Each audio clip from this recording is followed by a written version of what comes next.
Національні танці, посуд ручної роботи та кримсько-татарські смаколики. Студенти Київського інституту міжнародних відносин влаштували День кримсько-татарської культури. Окрім ознайомлення з традиціями та історією Криму, вони влаштували благодійний ярмарок. Усі зібрані кошти передадуть кримським родинам, які після облав окупантів залишилися без годувальників. Більше розповість Владислав Стужук.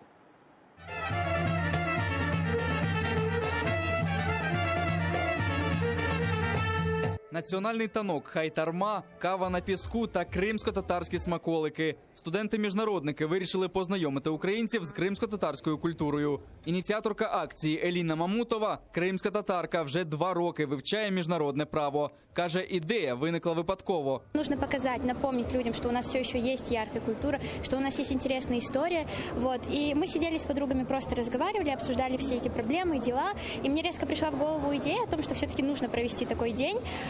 Вот. И что мне очень понравилось, это то, что все мои друзья, украинцы, они сразу поддержали эту идею, у них просто загорелись глаза, и у меня таким образом появилось еще больше энтузиазма. Директор інституту Валерій Копійка впевнений, усвідомлення своєї національної ідентичності важливе для всіх, особливо для кримських татар, чиї рідні та знайомі в окупованому Криму можуть стати наступною жертвою окупантів. Мені так на душі зразу стало тепло, коли я побачив під час танця, як дівчата підтанцьовували, в них грала ця кров національна, національна традиція. Це надзвичайно важливо, тому що це виховує і культуру, це виховує цю спадковість поколінь, що без чого нація взагалі не може існувати. Унікальний посуд ручної роботи, значки та блакитні футболки з золотою тамгою. Все це можна придбати на ярмарку. Отримані кошти передадуть родинам бранців Кремля. Всі розуміють, що кожна зібрана копійка – це підтримка тим, кому зараз найважче.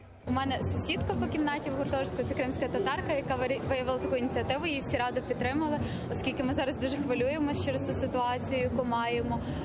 І якось для того, щоб привернути увагу, розказати, можливо, більше людям, які про це не знають про проблеми народу, не знають про їхню ідентичність, про їхню культуру. Звичайно, це буде не така масштабна велика сума, але це такий хороший приклад, що кожен може зробити маленький внесок. Якщо кожен зробить маленький внесок, вийде щось дійсно масштабне, велике.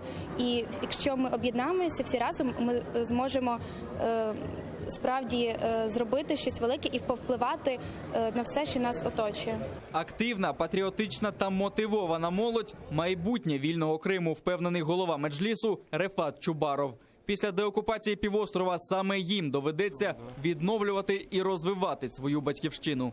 Це говорить про намагання і ініціативу студентів продемонструвати кримсько-татарську культуру, але показати трагічність сьогоднішніх днів. Цей потенціал молодих людей, які зараз вчаться в київських і в інших вишах, вони будуть потребувані Кримом. Тут же на ярмарку можна написати листи підтримки політбранцям та їхнім родинам. Так, активісти Amnesty International збирають листи родині незаконно затриманого фігуранта ялтинської групи про так званий тероризм Емір Усейна Куку. Вдома на нього чекають дружина Мер'єм та 2 маленьких дітей. Ми збираємо якраз листівки для його дружини, для його дітей, щоб показати, що вони є не одні в цій ситуації, щоб показати їм підтримку. І, власне, всі охочі можуть написати. Я якраз написала те, що ми підтримуємо цих людей, які зараз залишилися фактично самі з цією проблемою,